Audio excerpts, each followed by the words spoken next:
Order. The question is that Amendment J in the name of the Honourable Member for Leeds West be made.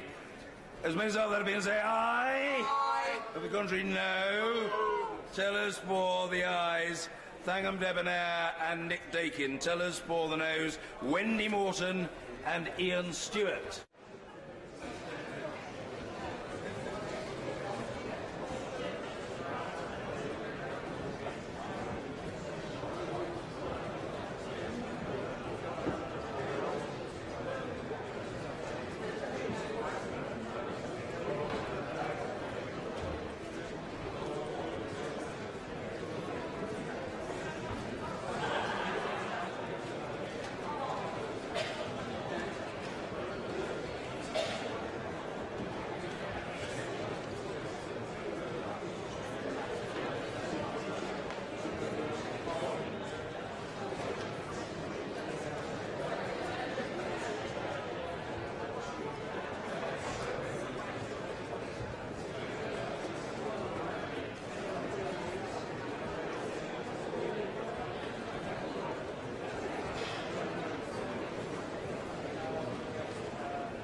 ayes to the right 290, the noes to the left 322.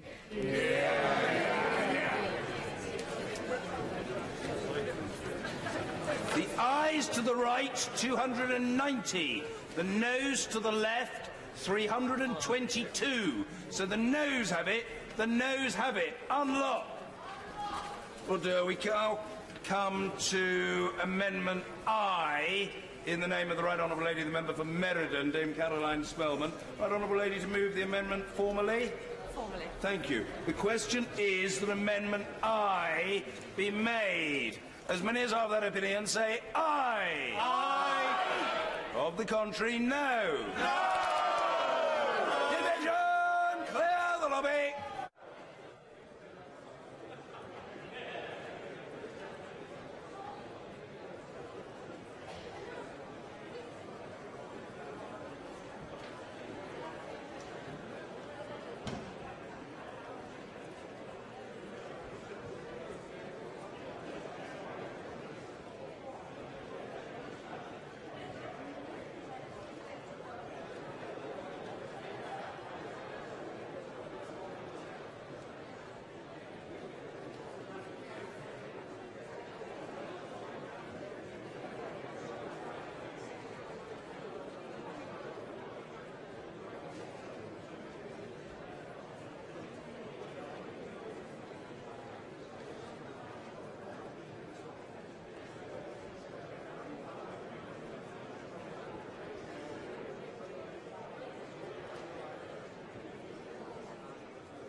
Order. The question is that Amendment I be made.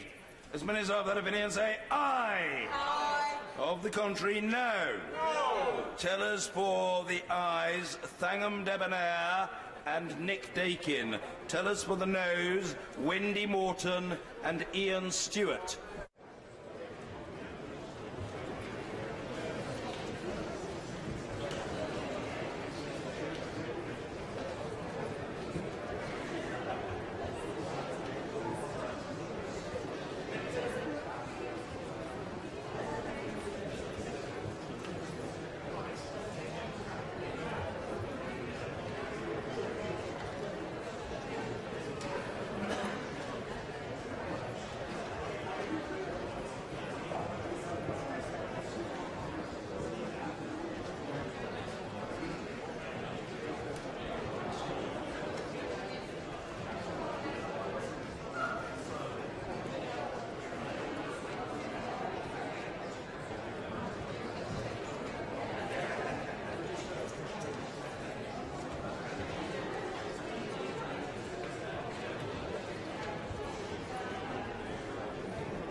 Lock the doors!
Order! Order!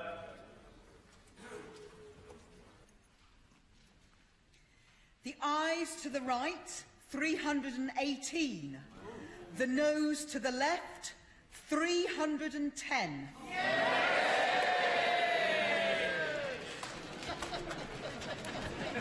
The ayes to the right, 318. The noes to the left, 310. So the ayes have it, the ayes have it. Unlocked. Order. We now come to Amendment N in the name of the Honourable Gentleman, the Member for Altrincham and Sale West, Sir Graham Brady. To move formally. Formally, Mr. Speaker. Thank you. The question is that Amendment N be made. As many as are of that opinion say aye. Aye. Of the contrary, no. No. Division! Clear the lobby.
Order. The question is that Amendment N be made.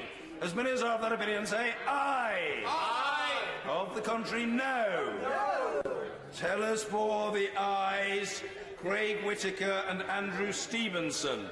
Tellers for the noes, Thangham Debonair and Nick Dakin.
The doors!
The ayes to the right, 317. The noes to the left, 301.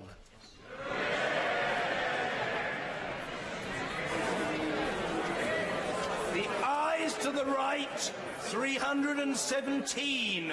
The noes to the left, 301. So the ayes have it. The ayes have it. Unlocked. But the question is the main motion as amended. As many as are of that opinion say aye. Aye. Of the contrary, no. No.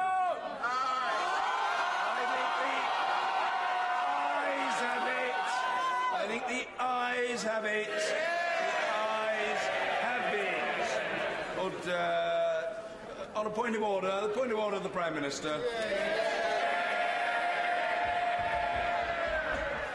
On a point of order, Mr. Speaker, a fortnight ago, this House clearly rejected the proposed withdrawal agreement and political declaration, with just 202 members voting in favour.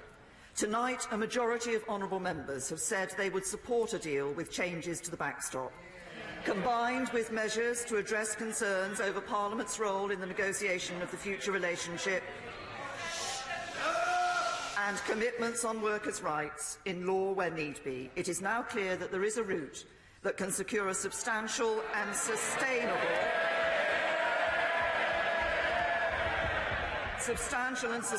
majority in this House for leaving the EU with a deal.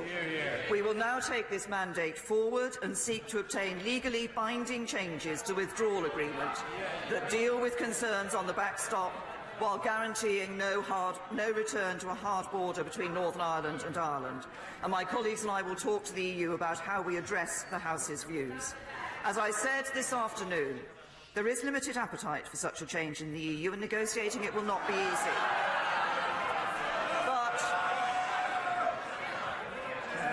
But in contrast to a fortnight ago, this House has made it clear what it needs to approve a withdrawal agreement. Many honourable members have said that the continuing protection of workers' rights after Brexit is something that needs to be strengthened. And my right honourable friend, the Secretary of State for Business, will intensify our work with honourable members from across the House and the trade unions this week. And my right honourable friend, the Secretary of State for Exiting the European Union, will do the same on how we engage this House further in our approach to negotiating our future partnership with the EU. As well as making clear what changes it needs to approve the withdrawal agreement, the House has also reconfirmed its view that it does not want to leave the EU without a withdrawal agreement and future framework. I agree that we should not leave without a deal. However, simply opposing no deal is not enough to stop it. The government will now redouble its efforts to get a deal that this House can support. And to that end, I want to invite my right honourable friend, the member for Meriden, the honourable member for Birmingham-Erdington, and all those that tabled amendments in opposition to no deal to discuss how we can deliver that by securing a deal. In light of the defeat of the right honourable member, the leader of the opposition's amendment, I again invite him to take up my offer of the meeting to see if we can find a way forward. Mr. Speaker, if this House can come together, we can deliver the decision the British people took in June 2016, restore faith in our democracy and get on with building a country that works for everyone. And as Prime Minister, I will work with members across the House to do just that. The point of order, the Leader of the Opposition, Mr Jeremy Corbyn. Because since we've had this debate and the House has emphatically voted to reject the no-deal option that the Prime Minister was supporting, could I say that we are prepared to meet her, to put forward the points of view from the Labour Party of the kind of agreement we want with the European Union to protect jobs, to protect living standards and to protect rights and conditions in this country. It's exactly the offer that was made last September, exactly the offer that was made 2 weeks ago, and I look forward to meeting the Prime Minister to set out those views to her on behalf of my party. Point of order, Mr Ian Blackford. Thank you, Mr. Speaker. This House has spoken very Order. The Right Honourable Gentleman is the leader of the third party in this place, and he represents an important body of opinion. And as was exhorted earlier, people should treat opinions that differ from their own with respect. The Right Honourable Gentleman will be heard, however long it takes, and that's all there is to it. Mr. Ian Blackford. Thank you, Mr. Speaker. The House this evening has given an instruction to the Government that no deal must be taken off the table. I am flabbergasted, frankly, that the Prime Minister still seems to be in denial. And I ask what measures the Prime Minister will bring forward, what legislation she will bring forward to make sure that we remove that threat of no deal from legislation. Mr. Speaker, this is a sad day where the Prime Minister has had to admit that her deal doesn't have the support and that she's prepared now to try and pick away at the backstop. We were told that the backstop was there to protect the peace process, but tonight the Conservative Party has effectively ripped apart the Good Friday Agreement. This House, Mr. Speaker, should be ashamed of itself. The contempt shown by the United Kingdom Government right across these islands is stark. This Government, Westminster and the Tory Party has no respect for the devolved administration or for the other regions of the United Kingdom. Scotland has been silenced, sidelined and shafted by the Tories. Tonight, Mr. Speaker, the Conservative Party has ripped apart the Good Friday Agreement, an international treaty. Mr. Speaker, this is serious because we are talking about a treaty which has delivered peace to the island of Ireland. Mr. Speaker, what they have done is they've reneged on the backstop and reneged on the Good Friday Agreement. Mr. Speaker, can you advise what mechanisms are open to this House to protect the rights of democratic rights of the devolved regions and nations, the Good Friday Agreement and the peace process that this Government are prepared to disregard? Order. I will take the Right Honourable Gentleman's question as a rhetorical question rather than a substantive question. He knows that Parliament is here to debate and to vote, and the Right Honourable Gentleman is well familiar. I'm addressing the Right Honourable Gentleman. Perhaps do me the courtesy of listening to me. He has the mechanisms of the House available to him.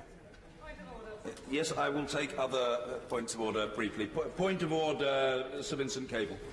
Now that the House has given the Prime Minister contradictory instructions to have no deal, but to pursue a course of action that will lead to no deal, will she return to the House tomorrow and give clearer indication about what these alternative arrangements actually are, which have been rejected at her own summit at Chequers, that now appear to be the basis of negotiation? I'm very grateful to the Right Honourable Gentleman for his point of order, but what I would say to him, and I know he'll take it in the right spirit, this is not Prime Minister's questions. Prime Minister's questions will take place tomorrow. I think, if I understand correctly, the Right Honourable Gentleman was more concerned to make his point than to elicit a reply from the Prime Minister, and there is no reason for the Prime Minister to feel any need to reply tonight. The Right Honourable Gentleman has made his point. There will be ample opportunity for further exchanges, doubtless tomorrow and in many subsequent days. Yeah, I will come to the Honourable Lady, but point of order, Mr. Nigel Dodds. Thank you very much indeed, Mr. Speaker. And can I just say, on behalf of, I know that we represent 10 seats in Northern Ireland, and the Honourable Lady behind me represents one, and there are others who represent a different point of view, but who refuse to take their seats in this House. But it is quite frankly outrageous, and I'm speaking on behalf, I believe, of both communities in Northern Ireland, to say that this vote tonight drives a coach and horses through the Good Friday Agreement. It does nothing of the sort. And it is utterly reckless to talk in those terms. Utterly reckless. Utterly reckless. The fact of the matter is that nobody in Northern Ireland, no political party, is advocating any kind of hard border in the island of Ireland. And we certainly do not advocate what others advocate, which is creating borders within the United Kingdom or ripping up the United Kingdom. can I say, Mr. Speaker, in conclusion, that this is a significant night because for the first time the House by a majority has expressed what deal, the sort of deal that will get through and will have a majority, and we will work with the Prime Minister to deliver the right deal for the United Kingdom. I thank the right honourable gentleman for his point of order. Point of order, Liz Saville-Roberts. When the woman holding the title of Prime Minister is driven solely by the ideal of holding the Tory party together, and the man known as the leader of the opposition will neither lead nor oppose, how do you advise we get the House back to working for the communities we are supposed to represent? Well, again, if I may very politely say so, I think the honourable lady's point of order, although it contains what is ostensibly an inquiry, is a point of order in which he is making her point rather than seeking anything from me. The short answer to the honourable lady is, as I said a moment ago, there will be further debate. Members must speak and vote as they think fit. All of these matters will be thoroughly aired in the days and weeks to come, and I'm sure we all look forward to that. The honourable lady from her vantage point, and I from mine. Oh, very well. Point of order, Mr. Angus Brendan McNeill. I hope you can advise, Mr. Speaker. The House seems to have got itself in a contradictory position. Firstly, it wants no deal. There was no deal off the table. And secondly, it doesn't accept the deal that the European Union is putting forward. Is it not the case that the United Kingdom Parliament is not at the mercy of the European Union? Because if we are in a situation where we have no deal taken off the table and we're not accepting the deal they're offering, where do we go from here? You get a better deal. The honourable gentleman may wish to offer the views that he's just expressed to the news outlets that operate in Anhelion and Yar, and I rather suspect that that is what he will want to do. Local newspapers and radio stations will doubtless be very interested in the views that the honourable gentleman wishes to express, but they're not matters of which I can treat now. The House has decided what it has decided. Well, the honourable gentleman is saying that these matters are in contradiction of each other or have to be weighed against each other, but of course it's not a matter for the chair to offer an exegesis to the House of the way in which it is voted. Members will make their own assessment, and we know what statute says, and we know what expressions of opinion have been recorded by the House today. And the honourable gentleman, although his brow is furrowed, he's a perspicacious fellow, and I'm sure he'll get his head around these matters in the hours, days and weeks to come. And we look forward to that with eager anticipation. If there are no further points of order, I think we do now come, colleagues, to motion 4, exiting the European Union, brackets, agriculture. The whip to move. Thank you. Thank you. The question is as on the order paper. As many as have that opinion say aye. Aye. Of the contrary, no. No.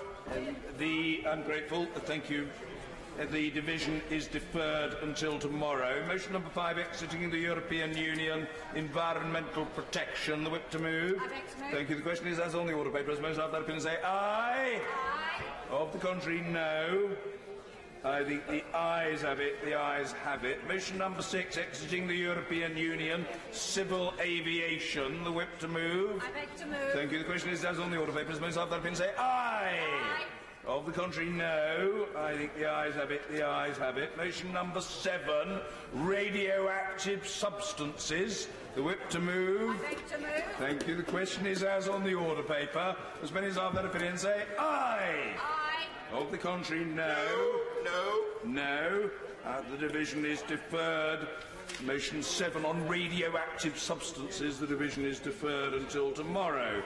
Motion number 8, exiting the European Union, environmental protection. The whip to move. I beg to move. Thank you. The question is as on the order paper. As many as have that been say aye. Aye. Of the contrary, no.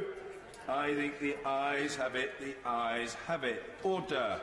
Petition. Jenny Chapman. Thank you, Mr. Speaker. I rise to present this petition on behalf of over 500 students and staff from Darlington College and my constituency, who are demanding fair funding for further education. Mr. Speaker, colleges build communities. They help young people fulfil their potential, discover new talents and realise their ambitions. Colleges drive social mobility. They are the heart of local economic growth and provide the necessary workforce needed for local businesses to thrive. For many, they're a springboard towards a bright and prosperous future, but a recent calculation by the Institute for Fiscal Studies found that spending on further education has been cut in real terms by over £3 billion since 2010-11. Because of this, we're now seeing fewer teaching hours, cuts to student support and stagnant wages for teachers and support staff. This harms outcomes for students, reduces opportunities and is bad for the whole of my community.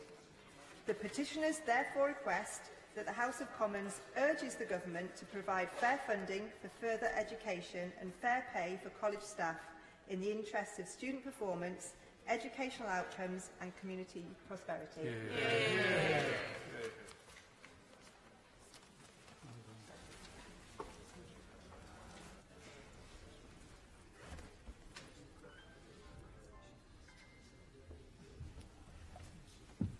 Petition.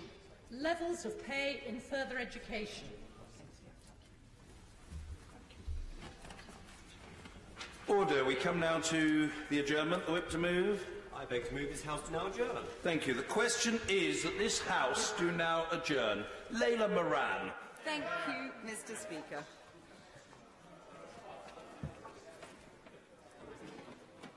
Thank you, Mr. Deputy Speaker. I am grateful to this House to allow me to raise the issue of the 1824 Vagrancy Act. This of all evenings when others out there might be forgiven to think we do nothing else than talk about Brexit.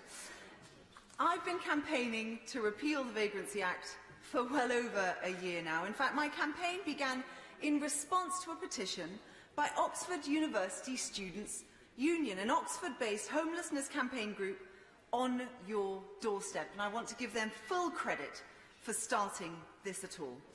The Vagrancy Act is a cruel and outdated piece of legislation. It's an act that was aimed to tackle the rise in homeless veterans after the Napoleonic Wars, and even then it was controversial, for even William Wilberforce, the great abolitionist, suggested that it was too catch-all because it didn't consider people's individual circumstances. Nearly 200 years later, it is still used to criminalise people for rough sleeping or begging. And indeed, between 2014 and 2016, over 3,000 homeless people were dragged before the courts in violation of the Vagrancy Act. And that is only the tip of the iceberg, as many more individuals will have been arrested but their cases were dropped, or it would have been used as a threat to move them on. I'll give way. First of all, Mr. Deputy Speaker, can I congratulate the Honourable Lady on bringing this forward. It's an issue that affects us all, and just last week in my constituency office I had to deal with a homeless person in great need. But would the Honourable Lady not agree that the use of this law to target people who are sleeping on the streets or begging should be stopped, and instead council should be working with compassion and care to help people who are desperate and find a way to make our social care system work for that individual, as opposed to simply moving them on as helpless and hopeless as they were before? Compassion and care, that's what we need in society. I thank the Honourable Member very much for his intervention, and compassion and care are words that will repeat themselves in what I have to say today. I could not agree with him more, and the signal that this sends to others about who we are as a society is why I believe this Act needs to be repealed as a matter of urgency. I will, of course, give way. Thank you, Mr. Deputy Speaker. The Honourable Lady is quite right to reference William Wilberforce. He acknowledged at the time that the Act did nothing to take into account those personal situations and the reasons behind homelessness. And his words, as she said, ring true 2 centuries later. And she agreed with me, and I think the Honourable Gentleman as well, that it is actually far more effective and compassionate to use time and resources in a modern society to help those who need that desperate support, rather than relying on this blunt piece of legislation on the statute, but which Wilberforce pointed out does nothing to help those living on the streets and simply criminalises the vulnerable. I could not agree more with every word she said. And indeed, last year, if we want an example of how badly this could be used, Windsor Council, just before the royal wedding, suggested that local police used the Vagrancy Act to, quote, clean up the streets. Now, this was a disgraceful display, but unfortunately not uncommon. And the Act is a common tool available to police across the country. I will, of course. I thank my honourable friend for giving way and congratulate her to bring this very pressing issue to this House. Does he not agree that it is a particularly cruel thing in light of that a lot of homeless people are actually ex-military men who've given their life, their commitment to this country? They're on the streets for a number of reasons, but we should actually treat them in a very different way rather than punishing them for when originally they actually gave their lives to this country or were prepared to give their life for this country. No, I thank my honourable friend for her intervention. And in fact, this comes back to why this was controversial 200 years ago, let alone now. The use of the Act is damaging and counterproductive in tackling rough sleeping. Rather than addressing the root causes of homelessness, which we all know are incredibly complex, the Act simply displaces people from one place to another, something that is particularly problematic given that funding of support is still, to an extent, connected to the local connection. I will give way to my near neighbour. Thank you very much, Mr Deputy Speaker, and thank you very much to the Honourable Lady. I think she's making an excellent case, and I'm very pleased it's one that my party supports as well. Now, when I've had discussions with rough sleepers, whether it's at the new hub, at O'Hanlon House, at the Porch, the Gateway, or indeed doing a St Mungo's round, in every case, those discussions have indicated that people really need that support that she's talking about, rather than to be criminalised, which of course can set them back substantially. Does she agree? I agree, and indeed we know very well from our city how much our local constituents care desperately, and their care and compassion that's been mentioned before is actually the driving force behind why people care so deeply about this matter. The legislation, it also acts as a barrier to cultural change. It sends a message that the act itself of rough sleeping is morally wrong and treats people who are rough sleeping as a negative problem to solve rather than individuals in need of positive support. So in 2018, I met with the Leader of the House over this matter and asked if she could help me repeal the Act, and she was sympathetic. She told me that some homelessness stakeholders, however, wanted to keep the Act in place. And this was then reaffirmed by the Minister for Homelessness, the Honourable Member for South Derbyshire, when we met last year in my second meeting on this with ministers, who gave her positive engagement. I am disappointed to an extent she isn't here today because I answer some of the questions she raised in that meeting. But she raised the point that the Act was used to encourage rough sleepers to get off the streets and into shelters.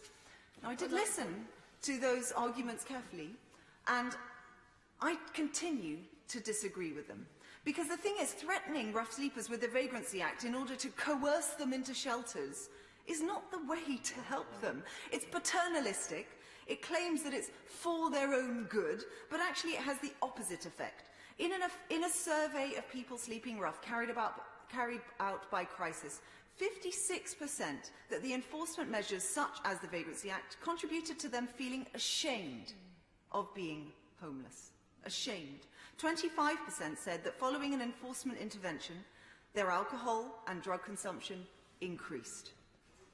What does that say about what effect this Act has at the human level? I will give way. I'm really grateful to the Honourable Lady giving way. Does she not agree, though, that many homeless people have nowhere else to go during the day, and therefore they're just moved on time and time again, and the only solution is to ensure that people have got secure housing moving forward, and the government target, quite frankly, 9 years from now is far too late? I thank her for her intervention. She's exactly right. This just moves the problem on, and it doesn't often tackle the core issues behind why this is happening in the first place. But I would like to question, this is my first question of many, you won't be surprised, to the Minister.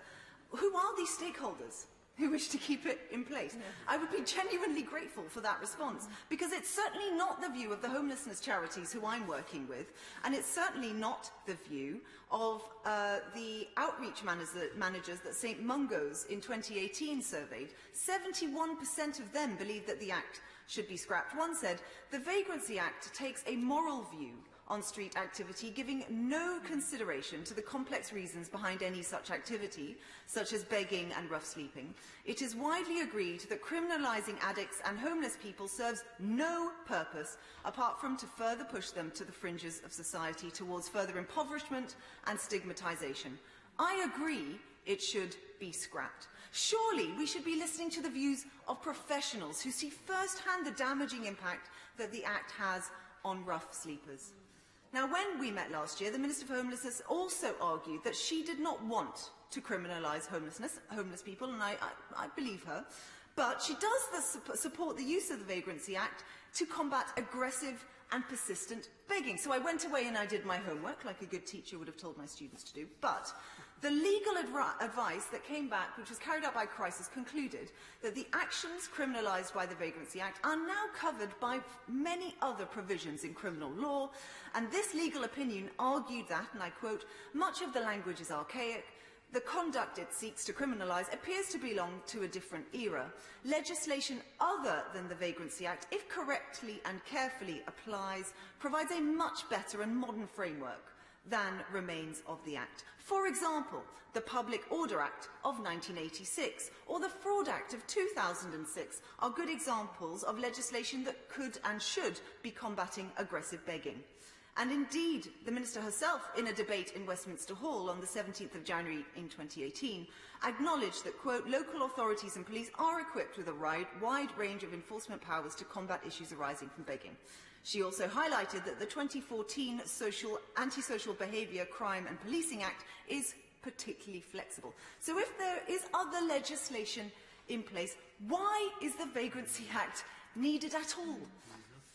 Well, the thing is, I will give way to the Minister. To enable me to properly respond to the debate, and I think she's doing an excellent job, if I can say, for the first time rising to my feet.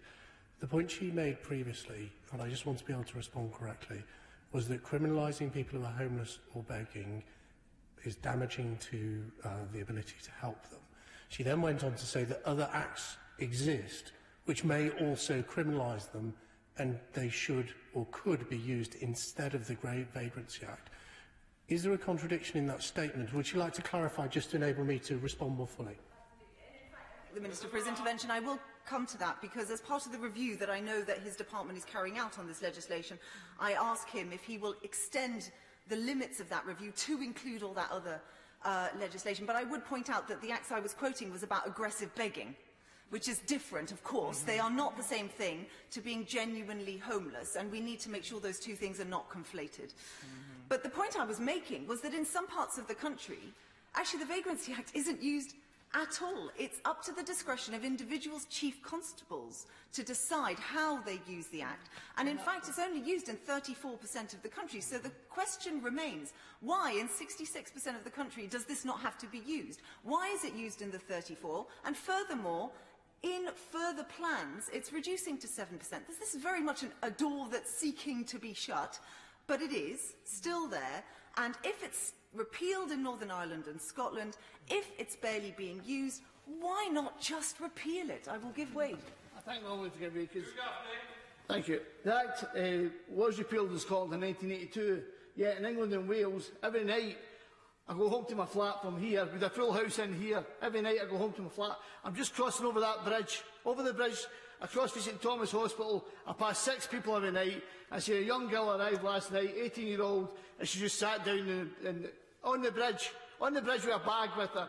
And I didn't know how to approach her or do what with her. But that's happening here again. Already 2 deaths outside this house. We have to look at this, because and I applaud the leader for bringing this to us. I thank him for his intervention, and his passion is palpable. And as it is, it's receiving wide cross-party support across this House. And I would just like to take a moment to say thank you to all of you for being here, because it means so much to the community. And one thing I will come to, I was very pleased to hear that there is a review on the cards. I speak to the homelessness charities, who are also a little frustrated that there has been no announcement about when this review will take place. I think it's very important. However, I do ask why we need one at all. I think this is kind of blindingly obvious. But secondly, I would encourage him in the review to widen the scope and ambition. It should be a wider assessment of enforcement. For example, the use of public space protection orders and dispersal orders, which also give the police and local authorities the power to penalise the act of rough sleeping itself. And we need a cool-headed assessment. Does this actually help the people we seek to help? I do believe that the government do want to help this, but I wonder if that stick approach needs to be changed now. Will she give way? I will give way. Does she agree with me, things like the Vagrancy Act not only criminalise, but they also put into the mind of the public that these people are criminals and therefore they are treated worse? In Brighton, we have one homeless person that was murdered last year and many others that are regularly attacked. And removing this act would show to people that it is not acceptable to treat people who have ended up in dire circumstances in that particular way. Thank you very much for his intervention, and I agree entirely. And indeed, it's the principle of no enforcement without support that's vital. As funding for local authorities has decreased, then there is often not enough money to tackle the real root causes, to give the support to those who are at risk of homelessness or who are homeless. So rather than spending money enforcing laws which punish and move people on, in the long term, it would be far better use of taxpayers' money to invest properly in the very welcome Homelessness Reduction Act, which I'm no doubt the Minister will mention, but also to make sure there's the support in place to prevent homelessness from happening in the first place. Now, we all know the causes of homelessness are complex, and government does need to do more, I believe, to support local councils to provide the services to combat the root causes. The Homelessness Reduction Act is a welcome start, but it cannot be the end, and it's clear that the Vagrancy Act, among other acts, but this is the easiest, this is the lowest hanging fruit, just makes problems worse. We need a more compassionate and preventative approach to tackling the national scandal of homelessness, and repealing the Vagrancy Act would be of such an easy first step. It doesn't even take any money. It's literally a 3-line bill. It's waiting there as a private member's bill. I'm desperate for it to just receive some support, and I think it would receive support from all corners of this House. And I'm sorry to say, as is always the way with these private members' bills, it was blocked when it came to its first reading, but it's seeking another one soon. And I'm delighted that the Labour Party have now supported this. This is brilliant. We've got St Mungos, we've got Centrepoint, we've got Crisis. There is a real swell of campaign behind this from across the political spectrum and beyond. And to the point that everyone so far who's spoken has made, the Act itself is a symbol about the sort of country we want to be. And rather than being a cold-hearted, mean-spirited country, I believe we should show compassion and care to those who need our help. So I ask the Minister to push as hard as he possibly can at this already open door to scrap the Vagrancy Act. Minister. Thank you, Mr Deputy Speaker. And can I start by saying it's the first time I've heard the Honourable Lady talk on this particular subject in the House. I'd like to congratulate her about the tone of the debate, about how heartfelt and passionate she is on this very, very important subject, and I congratulate her on securing tonight's adjournment debate. I want to live in a country, and I think we all want to live in a country, where no one should ever have to sleep rough.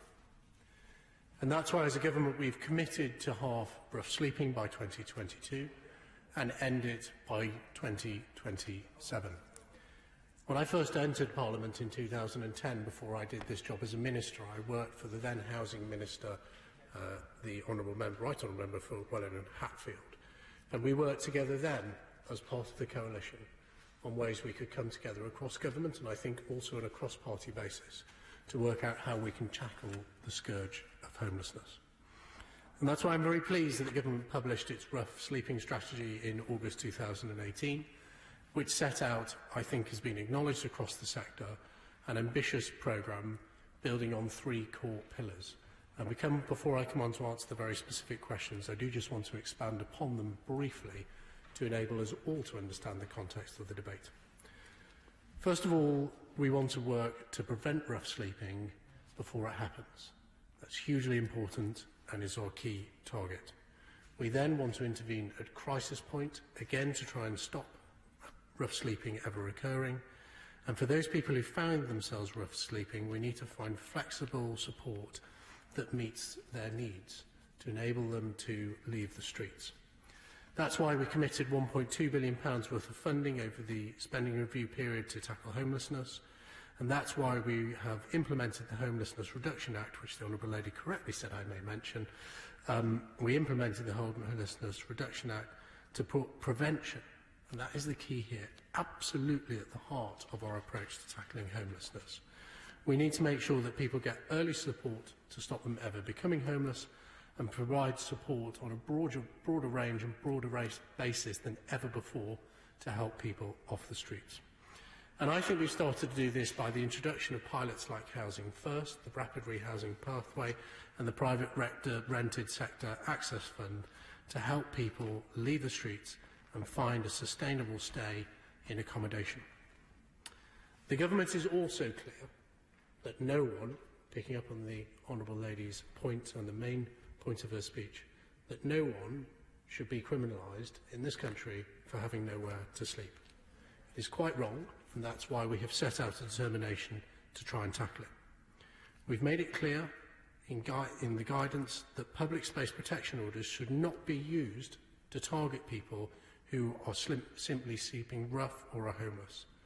Rough sleeping on its own does not, or is certainly very unlikely, to have an unreasonable detrimental impact on a neighbourhood, and therefore these orders should not be used. And picking up on the Honourable Gentleman's point that he raised about the real price of homelessness that we see every night here in this city of London, I think we all understand that we should not be targeting those people who are simply homeless or sleeping rough with making them criminals. There are convictions every year under Section 3 and 4 of the 1824 Act that the Honourable Lady referred to. But really, we believe, and we have seen, that they are targeting persistent begging and public order offences in public places. She may shake her head, but that is the research that we have found through our rough sleeping advisory panel. And the Honourable Lady did raise one specific question, which I'll deal with at this point.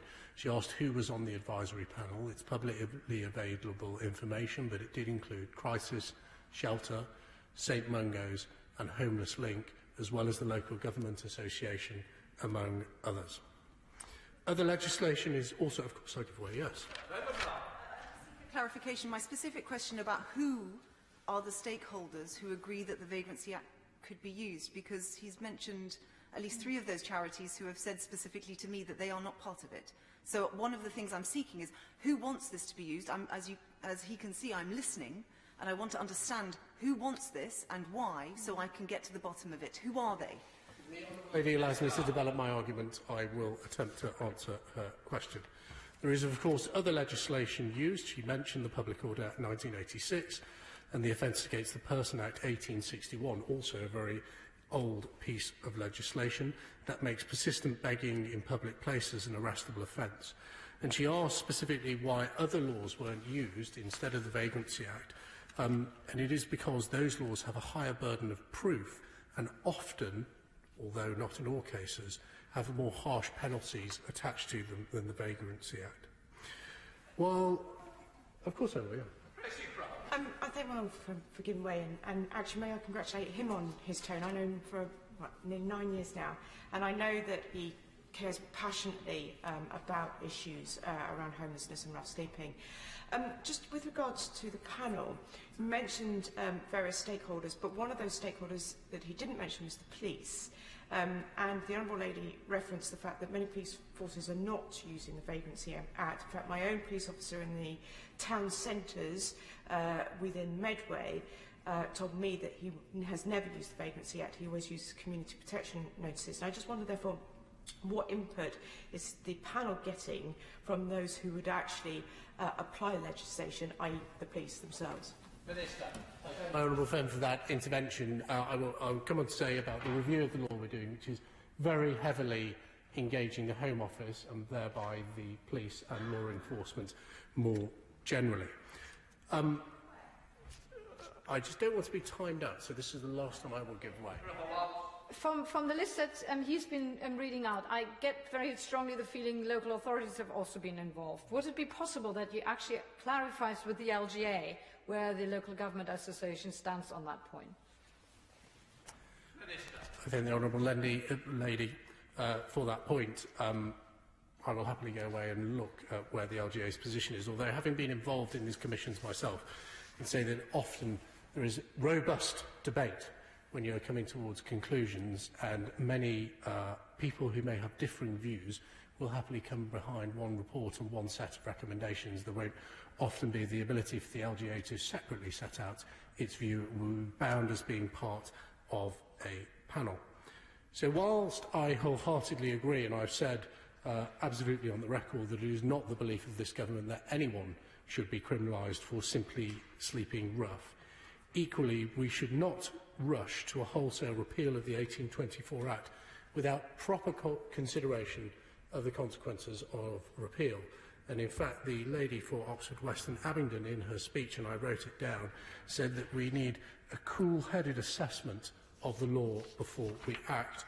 And I agree with that point, and I rather hope she will accept that that is the approach the government are taking. We developed our rough sleep strategy in collaboration with many national charities, many of which I have named, who form part of the Rough Sleep Advisory Panel. Enforcement can form part of moving some people away from the streets, but it should come with an offer of meaningful support.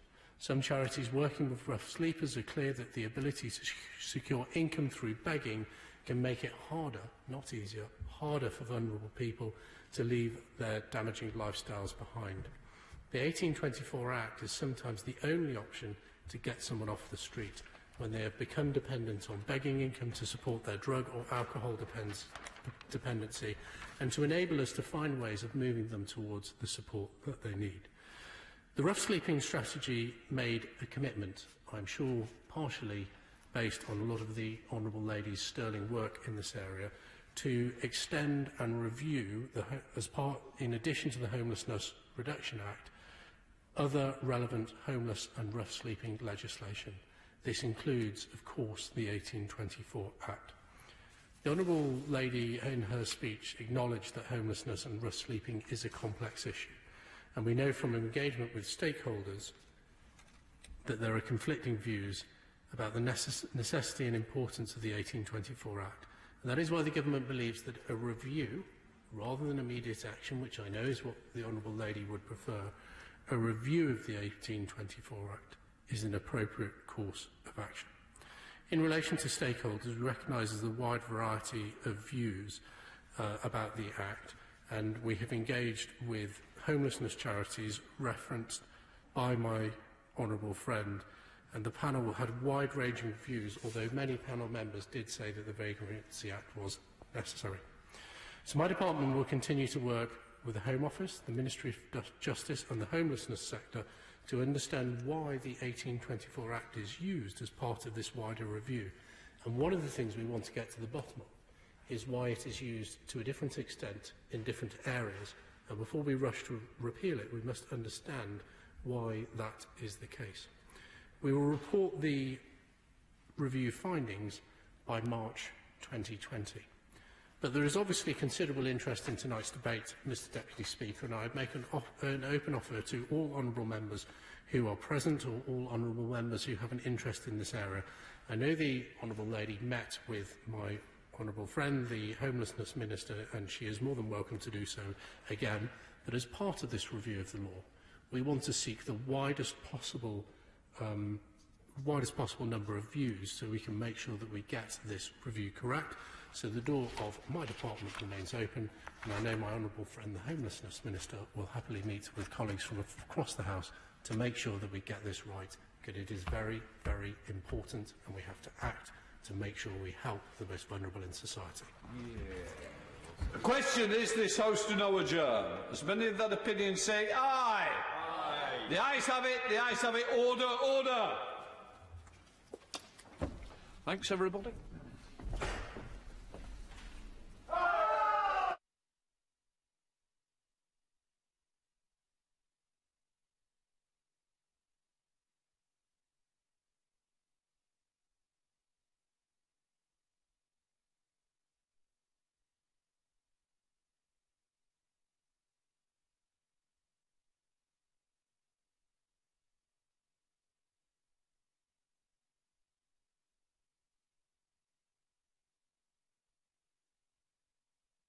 House of Commons sound. House of Commons sound. House of Commons sound. House of Commons sound. House of Commons sound. House of Commons sound.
What? Getting cold. What about yours?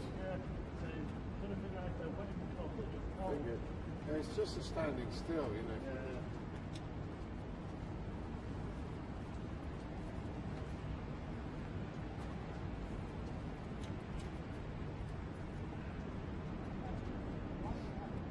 What? It's the, you know, they sit around in meetings making stupid decisions. It's just...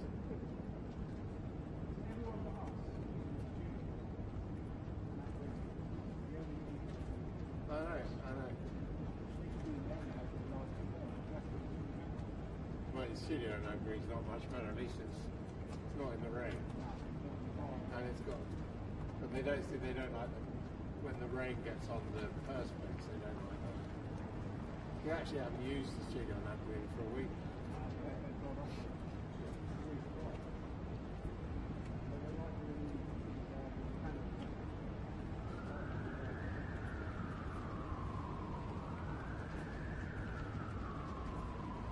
Thank you.